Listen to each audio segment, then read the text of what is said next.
Hello everyone, my name is Kuldeep Singh Rathore and welcome in GATE वाला platform. Guys, आप सबको पता है आप लोगों के लिए डिटेल रिसर्च एंड इन्फॉर्मेशन के साथ आप लोगों को अवेयर करने के लिए ऐसे प्रॉपर सेशन आते रहते हैं जिससे कि आप अपने करियर से रिलेटेड जितनी भी इंपॉर्टेंट डिटेल्स है उनसे अवेयर रहें।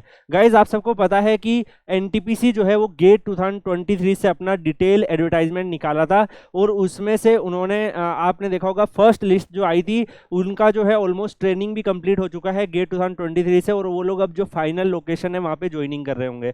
अगर गाइज आप यहाँ पर देखोगे तो काफी सारे बच्चे ऐसे होंगे जो एनटीपीसी में गेट 2023 के स्कोर कार्ड के बेसिस पर सेकंड लिस्ट का वेट कर रहे थे, तो सेकंड लिस्ट का जो है वो भी बहुत ही जल्दी अभी आया है। और इसके बाद गाइज अगर आप देखोगे गेट 2024 से भी एनटीपीसी ने शॉर्ट नोटिफिकेशंस निकाल रखा है और अब उसका अपकमिंग 2-3 वीक में आपको इसका डिटेल एडवर्टाइजमेंट भी देखने को मिलेगा, क्योंकि हमने अपने इंटरनल सोर्सेज से पता किया है कि अपकमिंग 2-3 वीक्स में इसका डिटेल एडवर्टाइजमेंट गेट 2024 से भी आ जाएगा। तो गाइज आज इस पर्टिकुलर वीडियो में सारे हम बात करने वाले हैं और काफी ज्यादा शॉकिंग सिलेक्शन हुए हैं इस साल। अगर आप देखोगे रैंक जो है उसको भी अगर आप देखोगे तो आपको पता चलेगा। कई बच्चे आपको बोलते हैं कि ओनली टॉप 200 में रैंक लेके आओगे, टॉप 300 में रैंक लेके आओगे तो ही पीएसयू मिलेगा। यहाँ पर मैं अगर आपको बताऊं टॉप 3-4 पीएसयू में आता है एनटीपीसी, वो भी आपको किस रैंक तक मिल सकता है, काफी शॉकिंग अगर आपको यहाँ पे डाटा और फैक्ट मैं आपको बताने वाला हूँ। तो गाइस सबसे पहले आपको कुछ थोड़ी सी इन्फॉर्मेशन जानने की जरूरत है। गेट 2023 से एनटीपीसी ने फर्स्ट लिस्ट जो है वो जब उनका रिक्रूटमेंट आया था वो निकाल दी थी। उसके बाद जो बच्चे फर्स्ट लिस्ट में सेलेक्ट हुए थे उनका पूरा का पूरा जो प्रोसेस है वो कंप्लीट हो गया। उसके बाद वो लोग ट्रेनिंग भी ऑलमोस्ट कंप्लीट कर चुके हैं और उसके बाद अभी उनका फाइनल ज्वाइनिंग भी हो रहा है। अब काफी सारे जो बच्चे हैं वो वेट कर रहे थे सेकंड लिस्ट का, और इस बार जो सेकंड लिस्ट है वो थोड़ी लेट आई है। अगर आप देखोगे थोड़ा नहीं काफी ज्यादा लेट आई है, इवन गेट 2024 के बाद आ रही है, तो ऐसा जनरली कमी होता है, बट इस बार ऐसा हुआ है just because model code of conduct भी लग गया और भी बहुत सारे रीजन हो सकते हैं। तो गाइज यहाँ पर अगर हम देखें तो अब फाइनली इन्होंने सेकंड लिस्ट भी रिलीज कर दी है। और ये फर्स्ट लिस्ट के बाद सेकंड लिस्ट क्यों आती है, तो गाइज मैं आपको बता दूं कि कई बच्चे ऐसे होते हैं जिसका मान लो एनटीपीसी में सिलेक्शन हुआ और उसके बाद उसका आईओसीएल में सिलेक्शन हो गया, तो वो आईओसीएल में चला गया एनटीपीसी को छोड़ के, तो मान लो नंबर ऑफ सीट्स जो है वो खाली रह गई, या किसी बच्चे का टॉप आईआईटीज में हो रखा था उसके बाद एनटीपीसी में भी उसका सिलेक्शन हो गया लेकिन उसने ज्वाइन ही नहीं किया, वो आईआईटीज में ही कंटिन्यू कर रहे हैं। कुछ बच्चे ऐसे भी होते हैं, तो उन सब की जो सीट खाली रह जाती है उनको सेकंड लिस्ट में फिर फिल करने की कोशिश की जाती है। तो गाइज यहाँ पर अगर हम देखें तो सेकंड लिस्ट का जो कट ऑफ गया है, अगर हम रैंक वाइज यहाँ पर पूरा उन्होंने डाटा भी प्रोवाइड किया है, तो रैंक वाइज अगर आप डाटा देखोगे तो काफी ज्यादा शॉकिंग है। इवन बच्चे फॉर्म भी नहीं फिल करते, कई बार सोचते हैं मेरी रैंक इतनी है क्या पता मेरे को एनटीपीसी से कॉल आएगा नहीं आएगा। तो मैंने हमेशा आपको जब भी किसी पीएसयूज का रिक्रूटमेंट आया है तब मैंने आपको बताया है कि क्या एक्सपेक्टेड कट ऑफ रह सकती है, किस रैंक तक जाना चाहिए। तो जब भी गेट से कोई भी पीएसयू का रिक्रूटमेंट आता है मैं उसकी एक्सपेक्टेड कट ऑफ भी नेक्स्ट अपकमिंग 2-3 डेज में डालता हूँ आप लोगों के लिए, जैसे हाल ही फिलहाल पीजीसीएल की भी आप लोगों के लिए डाली है। तो गाइज यहाँ पर सबसे पहले हम वैकेंसीज के बारे में बात करें।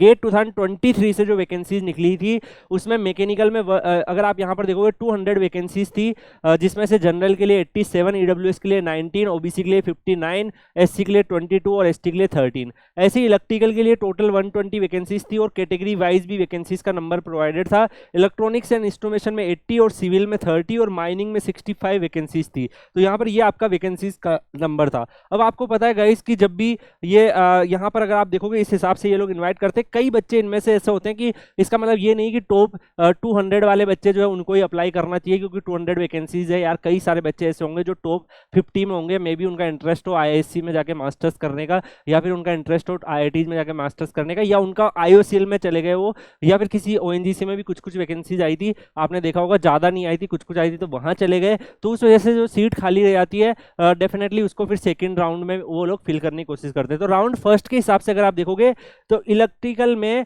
392 रैंक तक इन्होंने फाइनली शॉर्टलिस्टेड किया है। तो 392 रैंक अगर आपकी जनरल में आ रही है तब भी आपको यहाँ पर शॉर्टलिस्टेड किया गया है। ईडब्ल्यूएस में 675 रैंक, ओबीसी में भी 675, एससी में 1696 रैंक तक, मतलब अगर आपकी एससी में 1600 के आसपास 1700 के आसपास भी रैंक आ रही है तो आपको एनटीपीसी में चांस बन सकता है अगर इस लेवल की वैकेंसी जो पिछले साल आई है वो आएगी। और अगर आप देखो गाइस पिछले 2-3 ईयर से आईओसीएल में आपको आईओसीएल और एनटीपीसी में ही आपको नंबर मिल रहा है। ओएनजीसी में थोड़ी सी अनसर्टेनिटी चल रही है जस्ट बिकॉज वहाँ पे जो इंटरनल स्ट्रक्चर्स है, जो प्रोजेक्ट्स है उन सब में काफ़ी ज़्यादा चेंजेस हो रहे हैं। तो जस्ट इसकी वजह से उन्होंने 2023 से भी वैकेंसीज का नंबर कम निकाला है और अब 2024 से भी अभी तक उन्होंने कोई शॉर्ट नोटिफिकेशन वगैरह नहीं निकाला है। पॉसिबिलिटी है कि 2024 में वो लोग रिक्रूटमेंट अगर करेंगे तो भी कम करेंगे, 2025 से वापस रिज्यूम होने की पूरी पॉसिबिलिटी है। तो यहाँ पर अगर आप देखोगे एसटी कैटेगरी में 1900 के आसपास अगर आपकी रैंक है तब भी आपको यहाँ पे आ रहा है, यहाँ पे 1696, पीडब्ल्यूडी में 9261 रैंक तक भी इन्होंने कॉल किया है। मैकेनिकल में अगर आपकी जनरल में राउंड 1 की मैं बता रहा हूँ, अभी आप राउंड 2 का डाटा देखोगे तो आप लोगों के लिए काफी ज्यादा शॉकिंग हो जाएगा, क्योंकि गाइस किस लेवल तक बच्चा जो है अगर उसने फिल किया है तो उसको मिलने का चांस रहता है। अब यहाँ पे कुछ बच्चे ऐसे होंगे जिसकी मान लो 415 रैंक होगी और उसने सोचा होगा यार इस रैंक पे तो क्या ही मुझे एनटीपीसी मिलेगा, उसने फिल ही नहीं किया। तो ये भी एक रीजन होता है कि जो यहाँ पे रैंक है वो आपको ज्यादा रैंक में भी मिलने का चांस रहता है। तो दैट्स व्हाई अगर आप बॉर्डर स्टेज में भी हो तब भी आपको पीएसयूज के फॉर्म जरूर भरने चाहिए, और उसके लिए मैं आपको एक्सपेक्टेड कट ऑफ और डाटा एनालिसिस करके देता ही हूँ जब भी किसी पीएसयूज का गेट से रिक्रूटमेंट आता है। तो यहाँ पर अगर आप देखो ईडब्ल्यूएस में 926, ओबीसी में 862, एससी में 2501 और एसटी में 3834 के आसपास तक यहाँ पर इन्होंने कॉल किया है। यहाँ पर इलेक्ट्रॉनिक्स में अगर हम देखेंगे 276, 428, 322, एससी में 874 रैंक तक और यहाँ पर एसटी में 2450 रैंक तक भी इन्होंने कॉल किया है। तो गाइज ये जो डाटा आपको शो हो रहा है ये यहाँ पे रैंक का डाटा है कि लास्ट रैंक जो है वो कौन सी सिलेक्ट हुई। कई बच्चे कंफ्यूज होंगे सर ये गेट स्कोर है क्या? गेट स्कोर नहीं है, रैंक है कि इस रैंक से ऊपर वाले बच्चों को उन्होंने यहाँ पर कॉल किया है। तो यहाँ पर कुछ बच्चे ऐसे होंगे सर मेरा रैंक 270 था मुझे तो नहीं आया, तो अगर आपने फॉर्म ही नहीं फिल किया तो कहाँ से आएगा। और एनटीपीसी में कई बच्चे ऐसे होंगे सर ये तो बच्चों को बुलाया होगा उसके बाद इंटरव्यू लिया होगा, तो एनटीपीसी में इंटरव्यू भी नहीं हुआ था। आप में से कई बच्चों को पता होगा एनटीपीसी में जो लिस्ट आई थी मतलब आप यहाँ पे शॉर्ट लिस्टेड हो चुके हो, फाइनली आप जाके एनटीपीसी ज्वाइन कर सकते हो। तो यहाँ पे इंस्ट्रूमेशन में अगर आप देखो गाइस इवन 1300 रैंक तक बच्चा जनरल में उसके पास कॉल आया है। और ये रीजन क्या है इसका, वैकेंसीज का नंबर भी अगर आप देखोगे इलेक्ट्रॉनिक्स एंड इंस्ट्रूमेशन में 80 है, लेकिन इस रैंक तक कैसे आ गया? क्योंकि बच्चों ने फॉर्म ही नहीं फिल किया। 500 से लेके मान लो 1000 रैंक वाले बच्चे होंगे, उनको लगा होगा कि मुझे कौन सा मिल सकता है, ठीक है, तो उन्होंने फॉर्म ही नहीं फिल किया। तो जिस बच्चे ने सबसे आखिरी में जिस बच्चे का जनरल में चांस बना है वो 13-0 तक, ये बच्चा स्मार्ट था इसने भर दिया है, जिसकी 1301 रैंक थी तो उसका हो गया है। तो ये आपको बॉर्डर स्टेज में अगर आप हो तो फॉर्म जरूर भरना है। आपको लगेगा सर एप्लीकेशन फॉर्म की फीस जाती है, यार अगर पीएसयू में सिलेक्शन हो गया तो वो ज्यादा बड़ी बात है ना, तो रिस्क तो लेना पड़ेगा। 1301 तक भी बच्चों के सिलेक्शन हुए हैं, ये शॉकिंग है या नहीं है आप खुद देखो। इवन ईडब्ल्यूएस में 1514 यहाँ पर 1514 के आसपास अगर आप यहाँ पर देखेंगे 1761 के आसपास ओबीसी में, और इसके अलावा एससी में भी लगभग इसी रैंक पे, और एसटी में अगर आप देखोगे 3000 तक भी रैंक है बच्चे की, तो उसको यहाँ पे कॉल आ चुके हैं। राउंड 1 के डाटा, राउंड 2 के डाटा जो अभी लेटेस्ट लिस्ट आई है उसके डाटा देखोगे तो पूरे ही शौक में चले जाओगे आप कि यार सर हम फॉर्म मिस कर देते हैं, ये हमारी मिस्टेक है। जनरल में अगर आप देखो, सिविल में देखोगे 81 रैंक तक जनरल में, 269 रैंक तक ईडब्ल्यूएस में, ओबीसी में 214, एससी में 669 और एसटी में 530, ऐसे पीडब्ल्यूडी का भी दे रखा है। अब गाइस राउंड 2 का देखो जो लेटेस्ट अभी आया है, तो इसमें क्या है कि मान लो कुछ बच्चों ने ज्वाइन नहीं किया, मे बी उनका टॉप आईएससी में हो रखा था, उनका इंटरेस्ट नहीं है, कई बच्चों का मास्टर्स और पीएचडी वगैरह में भी इंटरेस्ट होता है, या फिर किसी और पीएसयू में हो जाता है, तो वो भी ज्वाइन कर लेते हैं। ऐसे भी काफी सारे बच्चे होते हैं।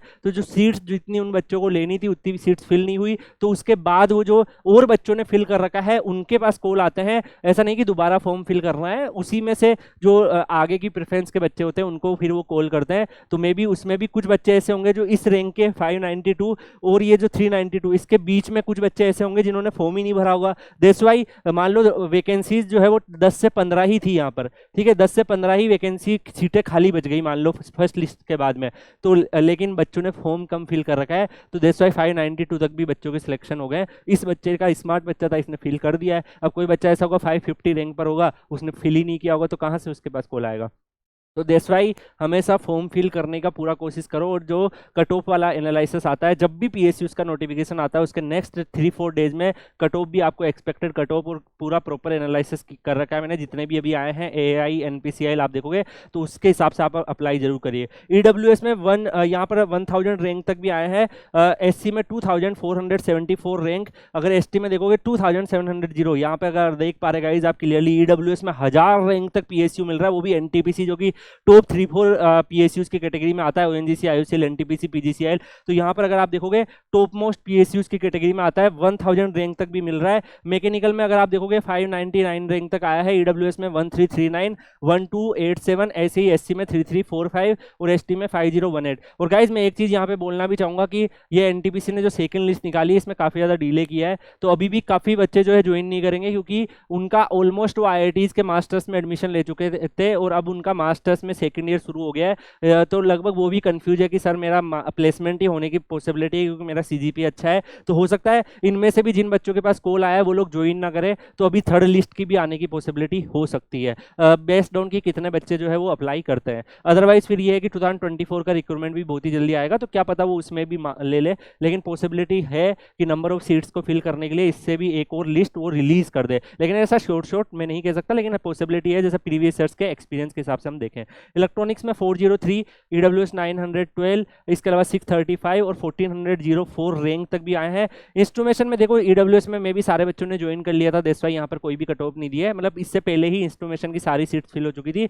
इंस्ट्रूमेशन का अगर आप देखो गाइज 3000 रैंक तक बच्चा जो है जनरल कैटेगरी में PSU में उसका सिलेक्शन हुआ है, इलेक्ट्रॉनिक्स एंड इंस्ट्रूमेशन ब्रांच से जो बच्चे बिलोंग करते हैं। तो गाइस देखो 3000 तक भी सिलेक्शन हुआ है। ये बच्चा जो 3000 रैंक वाला था इसने फॉर्म फिल किया है, दैट्स व्हाई ये अब हो सकता है 1000 से लेके 3000 के बीच में ओनली 15-20 बच्चों ने फॉर्म फिल किया हो, ठीक है, बाकी बच्चों ने फिल ही नहीं किया हो। अब ऐसा इसका मतलब ये नहीं है कि 1000 से 3000 वाले सबका हो गया, जिस बच्चे ने फॉर्म फिल किया होगा उसका होगा ना। तो ये बच्चा स्मार्ट है, ये बच्चा तो सबसे ज़्यादा खुश होगा कि मेरी 3000 के आसपास रैंक है, लेकिन स्टिल मेरे पास PSU आ चुका है NTPC वाला। देख सकते हो आप कि कितना शॉकिंग ये चीज़ है। और ये होता है बच्चे कुछ लापरवाही कर देते हैं, फॉर्म फिल नहीं करते हैं। इवन मैं इतनी बार आपको अवेयर करता हूँ कि टाइमली बेसिस पे फॉर्म फिल किया कीजिए PSU का। अगर आप बॉर्डर से थोड़ा नीचे भी है तब भी फिल कर दीजिए। ऐसे ही पंजाब की जो निकलती है PSPCL, उसमें बच्चों ने फॉर्म ही फिल नहीं किया, वहाँ पे पंजाब मैंडेटरी थी, बट पंजाब वाले बच्चों ने ही फॉर्म फिल नहीं किया। गेट जिसने क्वालिफाई भी कर रखा है ना वो बच्चा भी सिलेक्ट हो गया था वहाँ पर।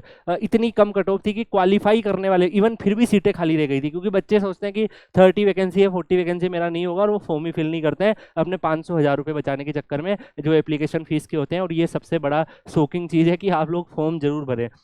इसके बाद सिविल में 162 देखेंगे, EWS में 494, OBC में 386, ऐसे ही 858 तक यहाँ पर कोला है। ऐसे सेम माइनिंग के लिए आप देख सकते हैं। तो गाइस अभी आप में से काफ़ी सारे बच्चे ऐसे होंगे जो वेट कर रहे होंगे गेट 2024 से रिक्रूटमेंट का। तो गेट 2024 से भी आपको रिक्रूटमेंट अब देखने को मिलेंगे बहुत ही जल्दी। अगर आप यहाँ पर देखोगे PSUs के रिक्रूटमेंट बैक टू बैक आ रहे हैं। NTPC भी आपको अपकमिंग 2-3 वीक्स में देखने को मिल जाएगा, और भी जो पेंडिंग है अभी गेट 2024 से उनके भी अभी आएंगे। तो जैसे ही आएंगे मैं आपको एक्सपेक्टेड कट ऑफ का पूरा एनालिसिस कर दूंगा कि इस रैंक तक आप अप्लाई कर सकते हो, आपकी पॉसिबिलिटी बन सकती है। अगर इंटरव्यू GD और PI होता है गाइस तो उसमें तो और ज्यादा नीचे तक जा सकते हैं, क्योंकि वहां पर वो एक रेशियो में बुलाते हैं। मान लो कोई PSU 1/15 के रेशियो में बुला रहा है, एक पोस्ट के लिए 15 बच्चों को बुला रहा है, या फिर 1/10 के रेशियो में बुला रहा है, या 1/5 के रेशियो में बुला रहा है। हर एक PSU का अलग स्टैंडर्ड होता है। तो 1/10 बुला रहा है मतलब 20 वैकेंसीज है, तो 2000 रैंक तक के बच्चों को बुलाएंगे। उसमें फिर आप इंटरव्यू में कितना अच्छा परफॉर्म करते हो, गेट स्कोर का कितना वेटेज रहता है, उन दोनों को मिला के आपका फाइनल चांस बनता है। तो गाइज मेरे अकॉर्डिंग जो भी बच्चे को लगता है कि मुझे अप्लाई कर, मुझे जो भी ये इन्फॉर्मेशन वगैरह चाहिए, ऐसी और भी एनालिसिस और इन्फॉर्मेशन अगर आपको चाहिए तो वीडियो के कमेंट सेक्शन में बताइएगा। बाकी Kuldeep sir _PW Telegram channel join करके रखिए, तो जब भी ऐसी अपॉर्चुनिटीज आए आप मुझसे डिस्कस कर पाएं और पूछ पाएं कि सर मुझे अप्लाई करना चाहिए नहीं करना चाहिए। एक स्ट्रॉन्ग स्टूडेंट कम्युनिटी है जिसमें कई सारे बच्चे ऑलरेडी NTPC में काम कर रहे हैं, बहुत सारे PSUs में काम कर रहे हैं, वो सब भी एडेड है। तो बहुत सारे क्वेश्चंस के आंसर वो लोग भी करते रहते हैं। तो डेफिनेटली जो हेल्पफुल डिस्कशन होता है उससे आपको भी काफी बेनिफिट मिलेगा। तो ज्वाइन कर लीजिएगा Kuldeep sir _PW Telegram channel. इसी के साथ इस वीडियो को यहीं पे एंड करते हैं। मिलते हैं नेक्स्ट वीडियो में, तब तक के लिए गुड बाय, टेक केयर।